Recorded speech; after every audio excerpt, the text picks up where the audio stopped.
You're listening to a Bored to Death Herocast, talking superhero anime and other hero fare in easily digestible chunks.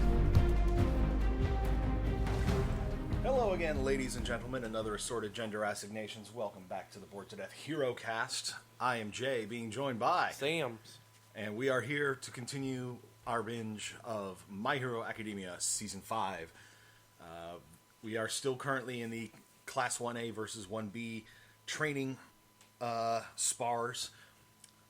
Two teams of four. Apart from the first one where 1A had Shinzo, who is still trying to prove his worth to move up to the hero track, was on 1A's team and was instrumental in their victory. And will be joining 1B's team later. Not this episode or next, but further down the line. Up again. And the last match we had, 1A lost. Because mushrooms and everything else going on. Just like they came up with a good, decent strategy. Kendo had the strategy. Yeah, Kendo had a pretty good strategy going. Managed to beat Yayurozu.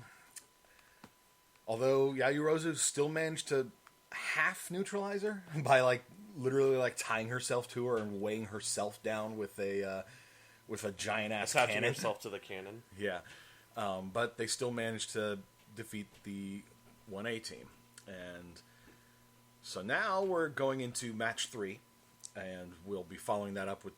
So we're on episodes 95 and 96 for this session. As noted last time, we are doing these every 2 weeks so we can see the full matches.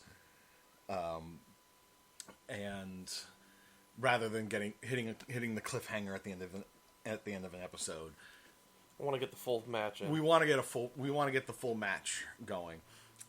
This time we've got Shoto's team going up against a team from 1B with Honenuki, apparently. I forget which one he is. I think he's that skull dude right there.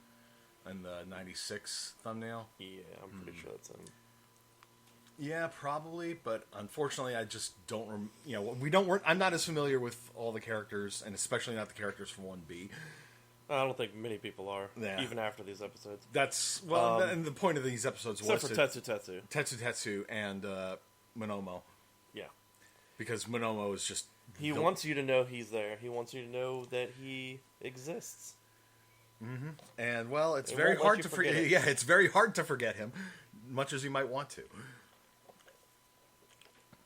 But, And Kendo. Yeah, and Kendo. Kendo got a little bit of attention because she has to shut him down all the time. Yeah, well, she literally just big fists to the back of his head.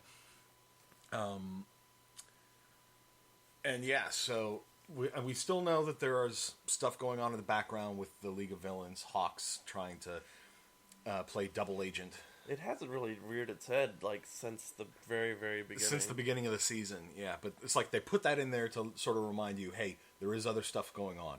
I have a feeling next week will be a standalone episode, seeing as the little preview picture shows Bakugo's team, but then the next episode has Shinso on the which thumbnail. Is not going up against his team. So I'm wondering if we're going to have to do a one-off for that, and because that might be wrapped up in an episode.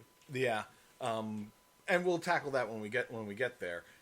But yeah, it's just I do think we're due for a bit of a standalone episode to sort of break up the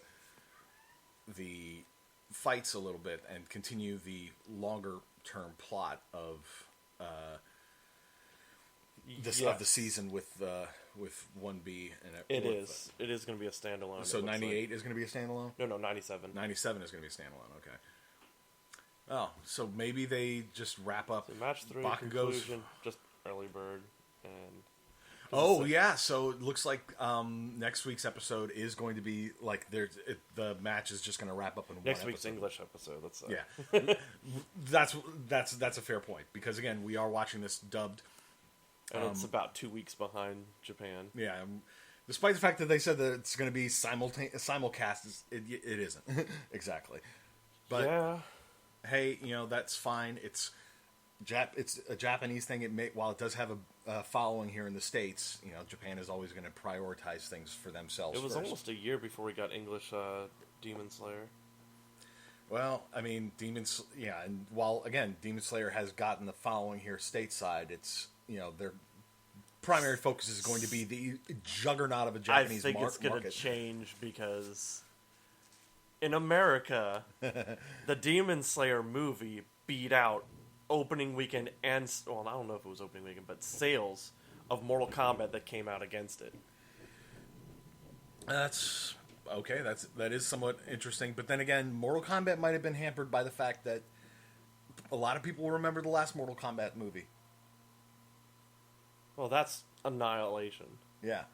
People still hold true to the first Mortal Kombat, and this one was done by a guy who had a very strong passion for Mortal Kombat that did a fan film. I'm not disputing that the any director, of this stuff. He got picked up to do Mortal Kombat Legacy, the Machinima show. Mm-hmm. And then he went on to do this movie. And and Mortal Kombat was actually pretty fun.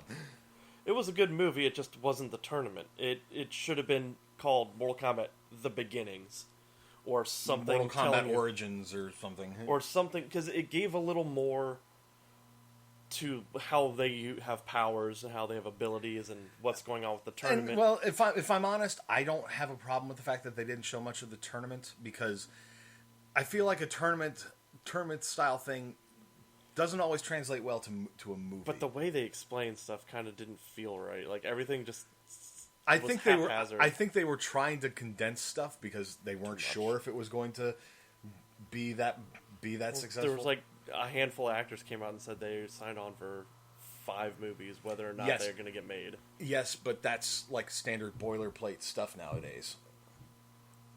While they may have signed or locked the actors into the contracts, that's still no guarantee that the movies will actually get made.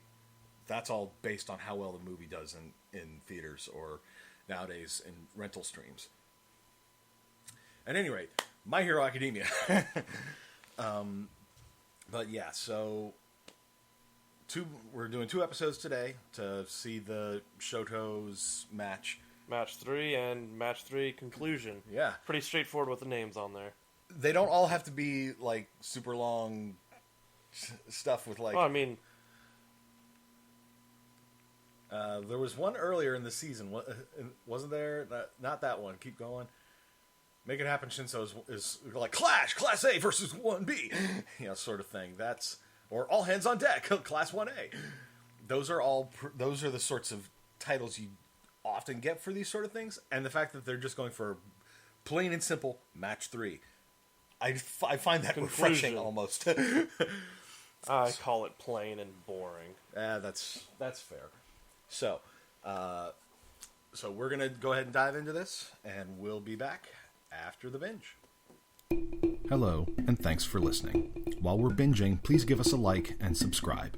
If you want to reach out, do it via our social media on Facebook or Twitter at BTD_Bingecast. The Bored to Death Clan is part of the CKCC Radio family, including J Bunny's Music Hub, the Race Nerd Podcast, Real Paranormal Talk, Ranking Tracks, Motivational Moves, The A Show, Park Hopper 101, and The Nerd Table. Please consider supporting CKCC Radio on Patreon so we can continue to bring you podcast content. And now, the binge is done, so let's get to the discussion. And we're back. So, these 2 episodes, Match 3's episodes definitely sort of highlighted the whole idea that both teams have grown considerably. Both teams, and both classes really, have grown considerably since the sports festival. Because 1B is basing a lot of their strategies off of what they saw them do during the sports festival, and kept getting surprised because 1A has had a lot of practical experience with all of the things they've gone through, and have learned how to correct for their weaknesses in the sports festival.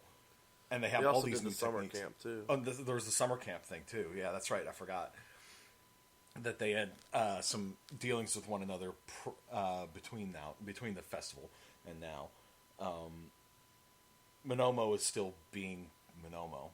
Just like goes way too hard into the rivalry with Class 1A, while everyone else is just like, dude, just let it go. Like everybody else is just like, oh yeah, let's do this again. Oh, this was fun. Yeah, it's like everybody else in the classes are being respectful to one another. They're like, that was really cool. You know, the talking about the techniques that 1A's team used in the second match. You know, with Kendo's strategies and everything. Yayorozu showing off the things that she could do, like, and strategizing to the point where she was able to leave the care package for them, and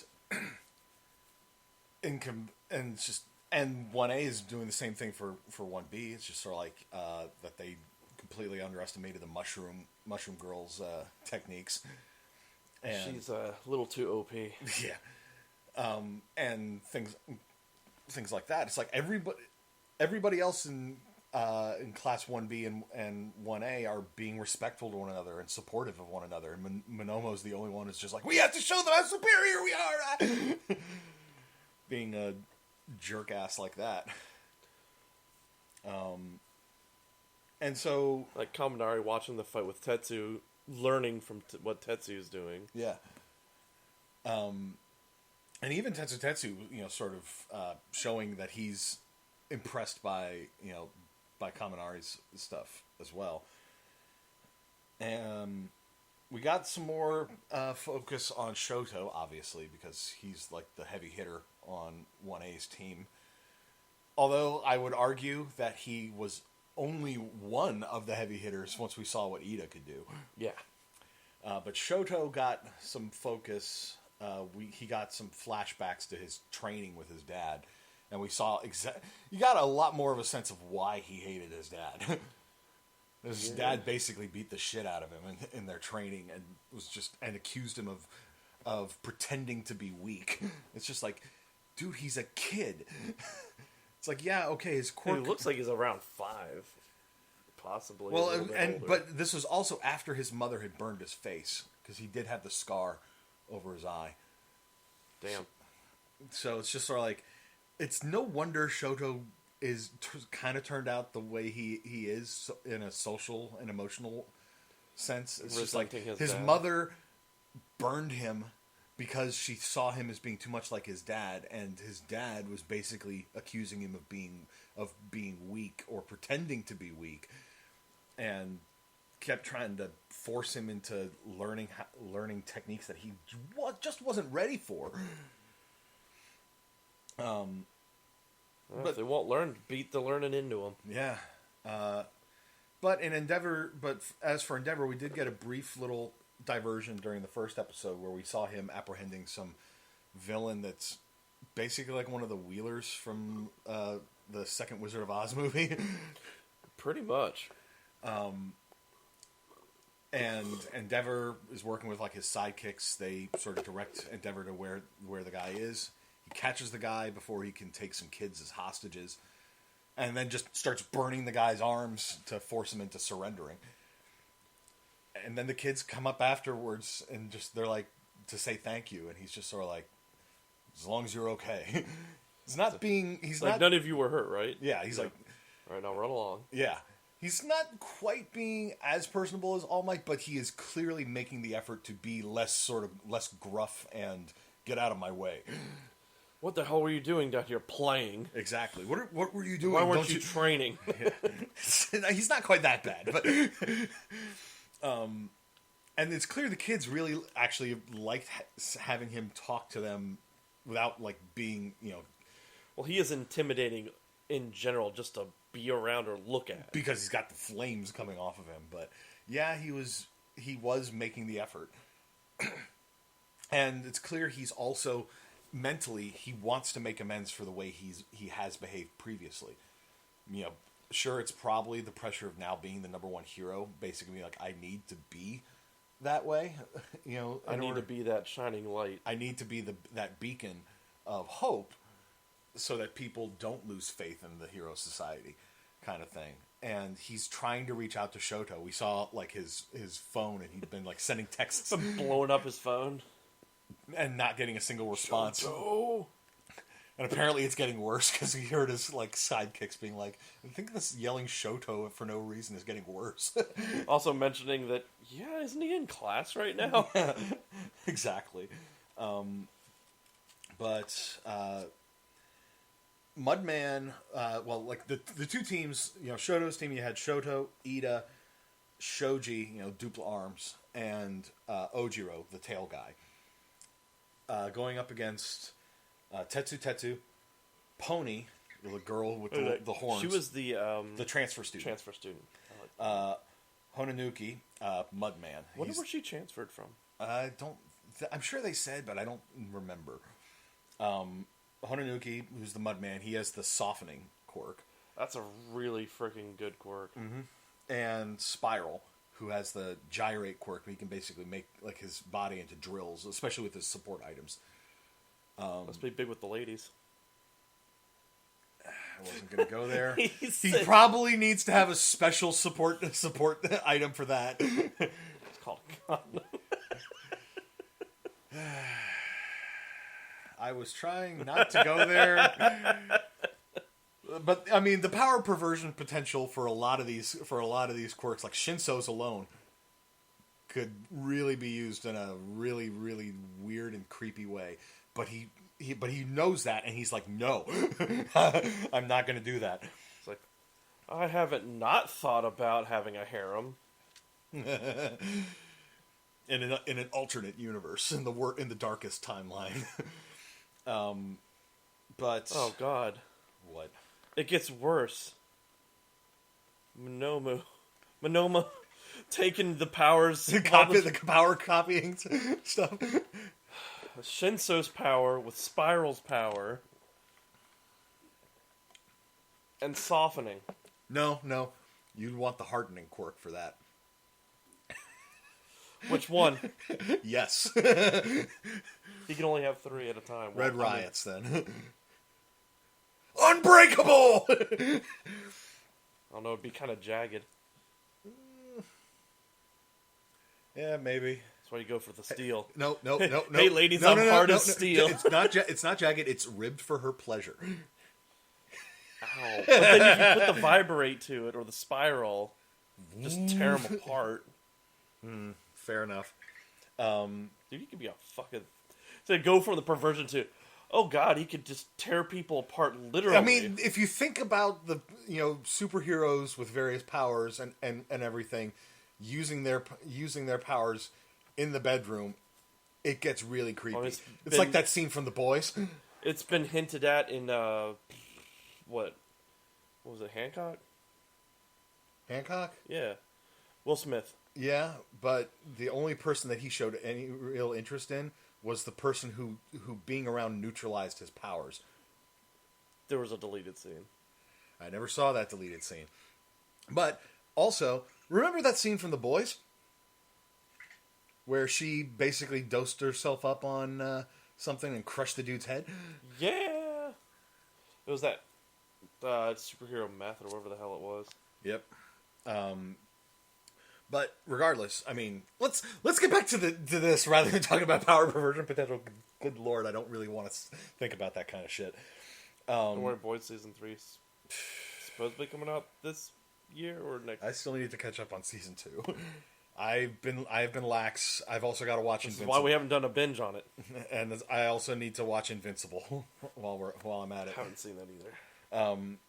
Hey, once we're done with One Punch Man, that becomes the next thing. I thought we were going to do Demon Slayer. I mean, for Herocast. Oh, Demon Slayer can be sort of with the regular Bingecast stuff. Anyway, but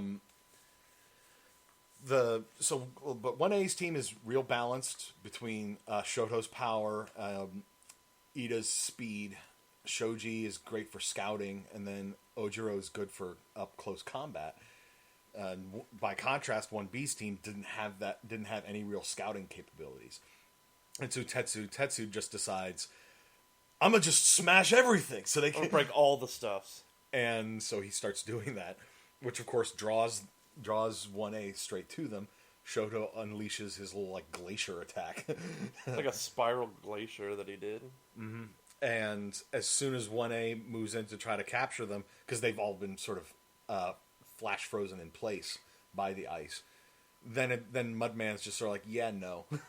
Just softens the ice so that his team can escape, and 1A just gets like bogged down in it. He specifically like traps Iida in the ground with his power, and then like yeah, I'm unsoftens it. I'm just gonna leave you here. And that's when Iida's just sort of like, you underestimate my power. Like, that's got a time limit on it. It's really stupid to do that at the opening. Straight at the opening, he's like, it's actually, I've got a longer time limit than you think, and also I've been going full speed this whole time, and then just breaks out of the ground, because during the interim between arcs, he worked with his brother, or his brother basically taught him how. Him and his mom taught him how he can improve his engine, by tuning it up. Admittedly, tuning it up involves pulling the mufflers out of his legs. I'm not sure if they just pulls them out, or does it make it to where he grows more, or is he just pulling them? He specifically said that by pulling them out, they'll grow back with stronger materials. Okay. That's why when we were watching, I compared it to the martial arts techniques that some martial arts do by punching trees or punching metal plates and things. It does cause breaks in their knuckles and everything, but then the bones grow back hard. As they heal, get harder, so that they can keep doing those sorts of things. Did you ever see Kung Fu Panda 2? Nope. Okay. Tigress basically did that sort of thing to the point where she basically feels very little pain as a result of that kind of training. It's like hard style, I think, is how she called it, and then basically sort of told Poe, it's like, I don't think hard style is for you. He's more soft style. Very much so. But that was part of her technique and part of her training. And I picture it being something like that. Is he's pulling the mufflers out of the backs of his legs, and he is biting into a sock or something in his mouth to looks like a rolled up towel. Like a rolled up towel to keep himself from screaming as he's literally essentially yanking parts of his body out of his legs. And now he's grown these sturdier mufflers back there, and he's able to generate far more power, and to the point where he literally calls it reciprocal turbo, and he's going so fast that Mudman's like, I can't even keep up with him. Because gotta mention the art style. Oh, the art style of him going turbo was freaking awesome. Like you, I love it when they change up the art style for those sorts of things. But Mudman very quickly realizes, I can't beat him when he's going this fast. So he just literally softens the ground and starts swimming away through it. It's like, nope, I'm out. Yep. He also rehardened the spot where he went through so he couldn't be followed. Yeah. And in the midst of all this, Spiral is fighting Ojiro, and Ojiro is basically is kept onto the defensive because he can't, so much of his martial arts stuff, he's using his tail in some of it, but it looks like he goes for judo sort of stuff, throws. Can't really do that when you can't get a hold of him. When you can't get a hold of a guy because he's literally turning his arms and legs into drills. And he's like, if I try to grab him, he's just going to shred me. And so he's literally from the support items that he's got. So he's kept on the defensive as a result. Fortunately, Iida, after he realizes that Mudman had gotten away, he's like, okay, I'm gonna go help my friends. Just suddenly zips by, grabs Spiral, and just carts him off to jail. Also talking to... Yeah, he's fully in character too. I'll put you in jail, you villain. Well, it's no matter what, he's always in character for whatever the role he's supposed to be playing. Because we remember when he was a villain, when he was playing the villain, and he just went full ham into it. And meanwhile, Pony's... Her quirk allows her to shoot her horns off, and they grow back, like, immediately. But she can control the horns once she shot them off, up to like 4 of them. And she uses her horns to basically immobilize Shoji by like pinning him to a wall with them. But then when Iida like shows up, or no, it wasn't Iida.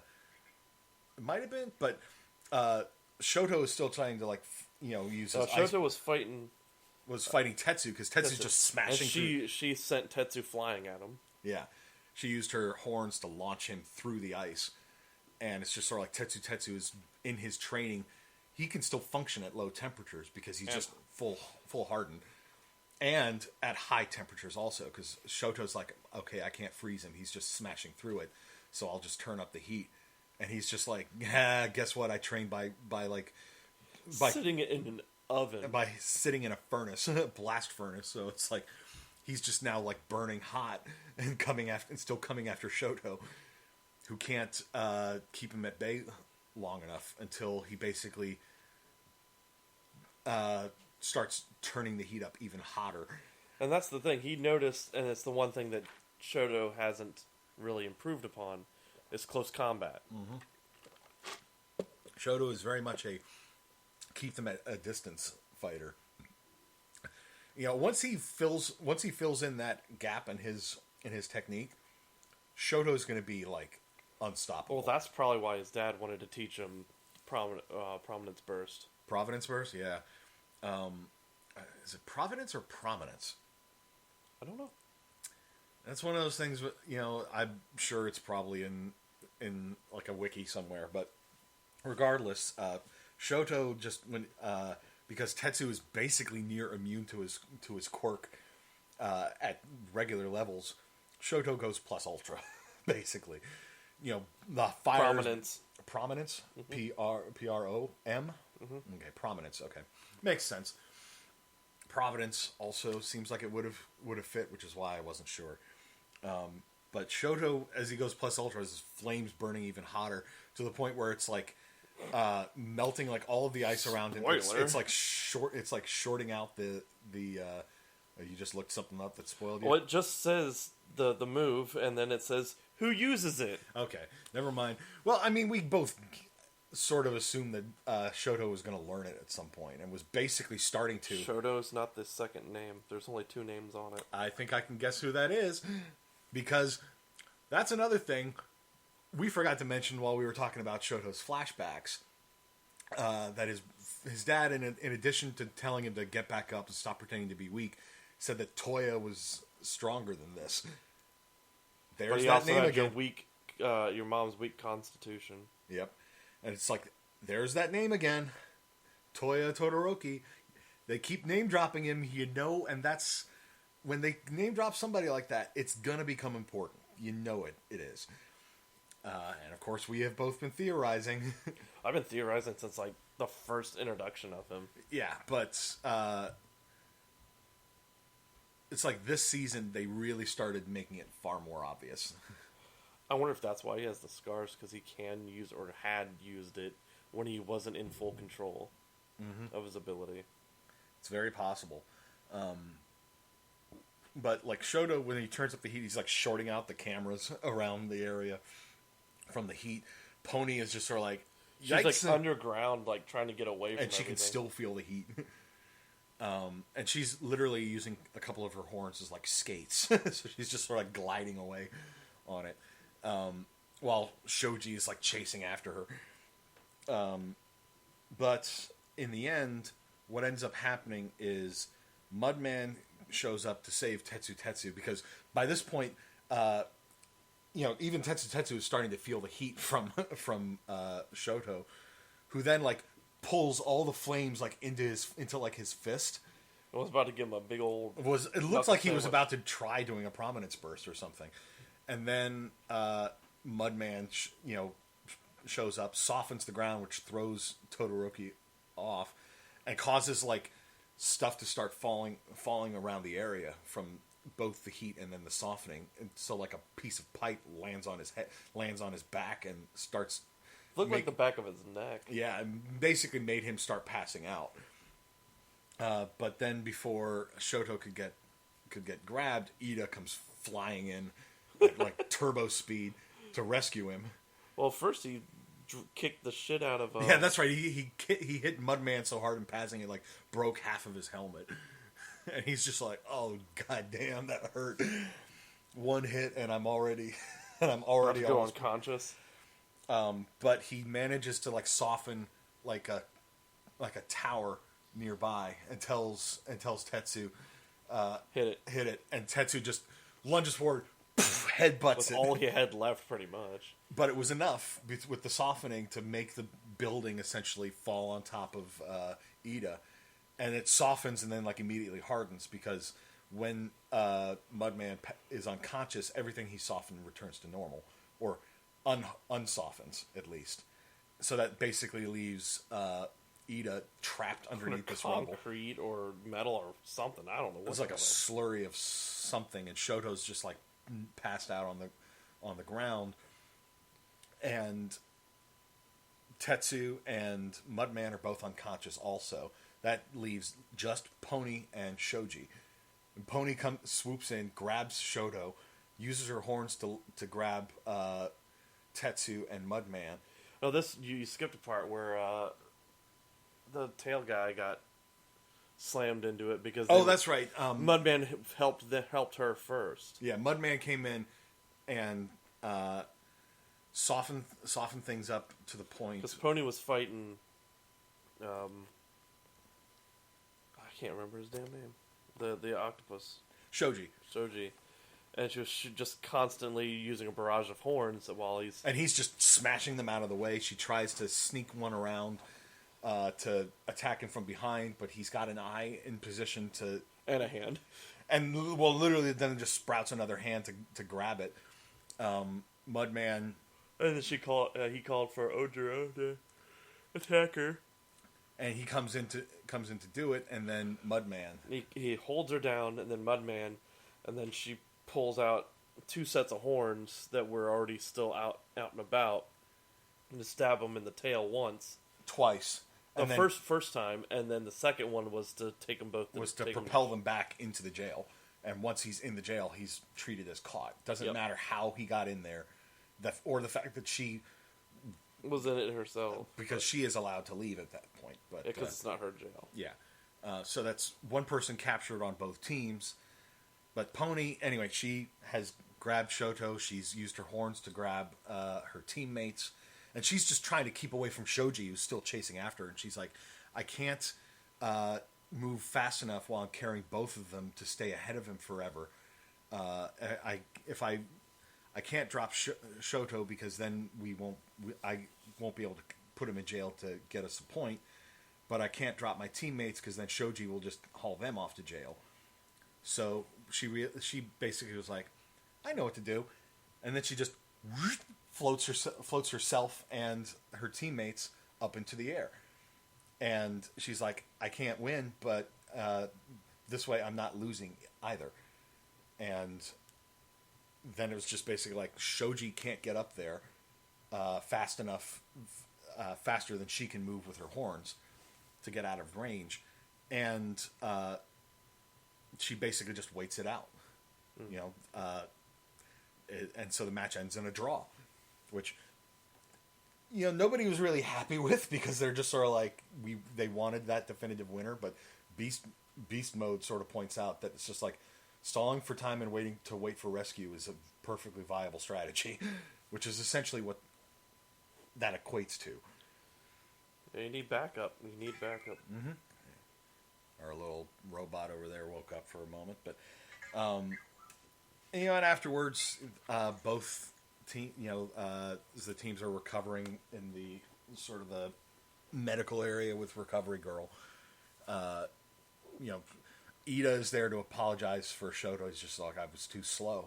Even as fast as I was going, I was too slow. And Shoto's just sort of like, no, I'm the one who screwed up because I'm still relying too much on my ice as an opening attack, and everybody knows that's what I use for my opening attack. Yo.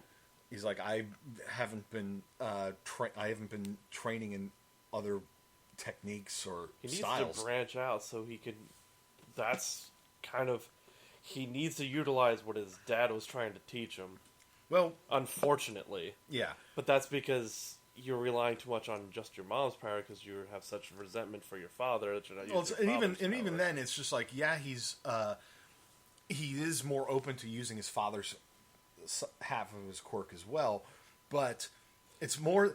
But in his defense, the ice is extremely powerful and very very versatile. The problem is, he's using fire as a complete backup.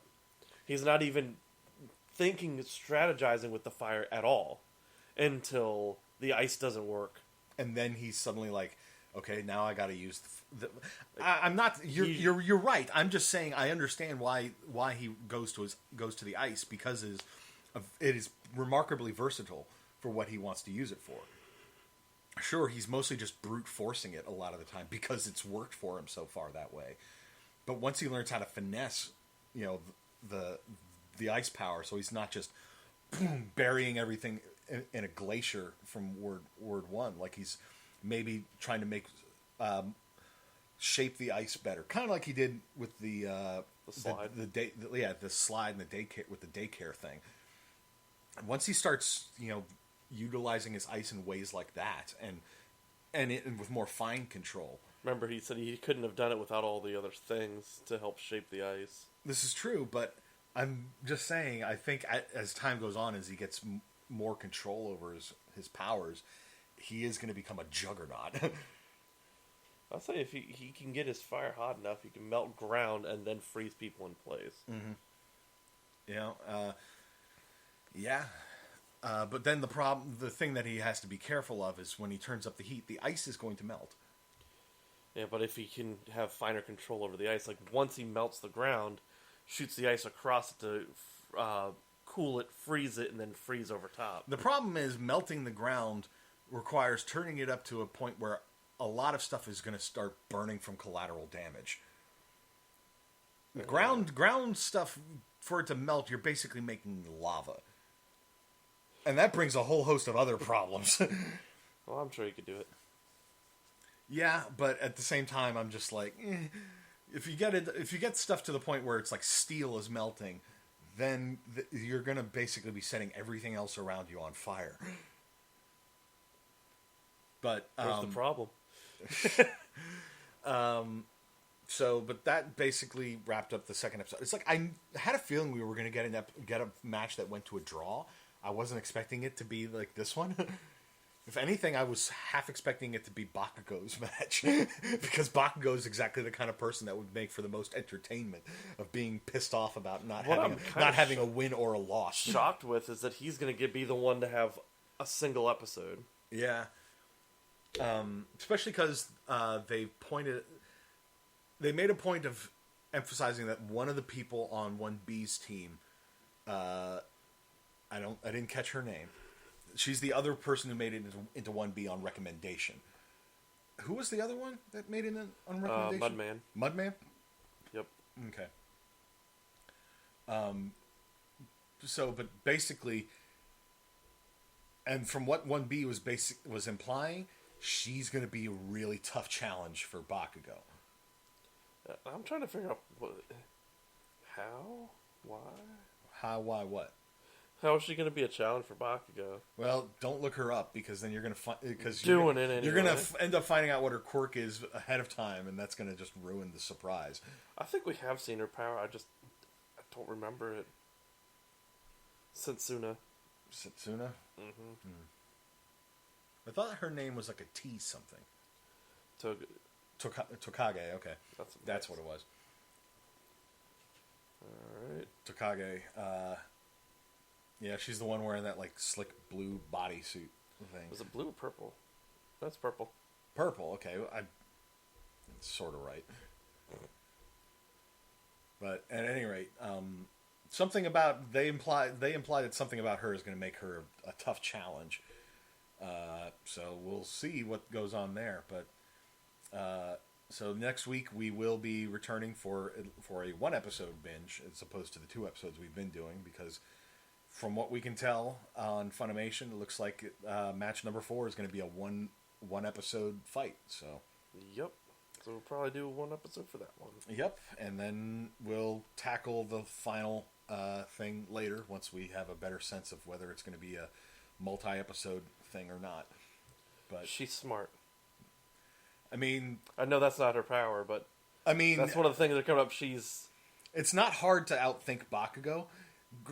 But the thing you have to remember, Bakugo is not stupid. He's just very, very, very blunt. Like Shoto, his... Oh, God, there was a clip from the episode. And you were just almost spoiled? Her powers, I didn't want to read her powers, like, because it's like a couple paragraphs. I'm like, skip past and then clip. And then there was a clip, like a gif of... Okay, well, don't say anything. Yep. Bakugo also something that we saw in these 2 episodes. I think it was in the first one, as you know, 1A is sitting around waiting to watch for the match to start. All Might sort of walks up behind Deku and is just sort of like, "I am here." He's saying it like in a softer voice, so I'm not startling you, and asks to talk to. Speaking softly as not to startle you. Yeah, basically. Because he noticed they were like really intent on watching the match. And he asks to talk to Deku, and so Deku goes with him, and Pinky and Ochako just like immediately just sort of like, there they go again. It's like, why does he want to talk to Deku? It's like, oh, he's always talking to Deku. Like Ochako was mentioning that he's helping train Deku. It's just, and Pinky is just sort of like getting. Oh, that's right. Ochako's got all the scoops about Deku. She went all blushy and sent her ass into this atmosphere by mistake. But the little blush push away with one hand or 2 hands. Oops, there she goes. And basically, it was just. All Might basically warning Deku is just sort of like, the Vestiges last time you had to deal with the Vestiges was when you were facing off against Shinso. And then he mentions about his dream. About his... well, no, he'd already talked to All Might about the dream, but it was while they were talking, Bakugo turned up. It was just sort of like, I thought you were supposed to be keeping it a secret. Or a low profile. Keeping a low profile. Everybody notices that you guys keep slipping off to go talk to one another. People are going to figure things out. But then that's when Deku tells Bakugo about these dreams, and it's just, and Bakugo's just like, when are you going to master One for All? When are you going to master One for All so I can kick your ass? Basically, like, but even All Might noticed that like Bakugo is like, yeah, they're still rivals, but he's trying to be more supportive of it. But then immediately he's like, what's with that dumb look? I'm going to smack it off your face, you damn nerd. And he's like, never mind. In his own special way. Yeah, in his own special way. So Bakugo's team, he's got Sugar Rush, Earphone Jack, and Sero on his team. Don't know any of the people on 1B's team apart from Tokage. I saw them. I just can't remember who they were. Yeah, I already closed out of it. I'm pretty sure. Yeah, don't worry about it. We'll cover that next episode anyway. So, but yeah, it was a good couple of episodes. As I said, I was sort of surprised that we got the draw with this match, but it now makes me wonder how things are going to go going forward. I think at this point I could see Bakugo's team winning. It would still probably be a bit of a challenge with Tokage throwing in whatever. Then again, I could see Tokage being enough of a challenge that Bakugo's team ends up losing, and then the Vestiges pop up during the final match, and that ends up. They have a good scout. They have some range and being able to restrain. But then you also have the wild card strength. Then you have the wild card that is Bakugo, because Bakugo refuses. Bakugo is everything. Bakugo, he's strength and speed, and just general, overwhelming force. But he doesn't work well with others. So, he could do something where he would take Sugar Rush with him and launch him at people, like after doing a full spiral burst. Or Throwing them at people. have Sugar Rush get in close, throw the opponents up into the air where they have less ability to defend themselves, and then Bakugo just... Depending on who they are. Yeah, depending on who they are, and then what Bakugo just boom. Or have Sarah wrap them up from there and take them straight to jail. Like, just grab them and throw them to jail. Or a combination of it. Sugar Rush throws them into the air, Bakugo neutralizes them with a blast, and then have Sarah yank them into jail. There's a whole number of different ways you could use their quirks. Oh, we're forgetting... Earphone Jack. She could... Oh, of course, she's going to be scouting, but remember, she's good at doing, like, the heartbeats. She can, like... The deafen them, deafen them or to... disorient. Crap up the ground. Yeah. Yeah. The earthquake sort of technique. But yeah, so there's a good couple of episodes. No development on the League of Villains front, but we're seeing something going on with Endeavor. Just him trying to reach out to his son, who's just sort of like, nah. I remember he mentioned that he got his Shoto's number from his daughter. Yeah, that's right. Well, because Shoto still gets on with his siblings. And his sister, at the very least, is the one who is most open to trying to reconcile with their father. Shoto's other brother is just sort of like, no, because he's just sort of like, you trying to make the effort. You drove our oldest brother away. Yeah, you drove Toya away, man. And kept Shoto away to from the point of villainy. Yeah. And you might want to see a doctor about that sneeze there, man. And also, his brother his brother also pointed out that it's like he kept Shoto away from them for so long that he knew nothing about Shoto or what he was like. It's like I just learned that his favorite food is what his soba. favorites are and everything. So yeah, it was we're starting to get some of those developments, but we're still now focusing primarily on the classes and showing their growth in both directions. So, but eventually we're going to hit the next villain arc, and yep, that's going to be interesting.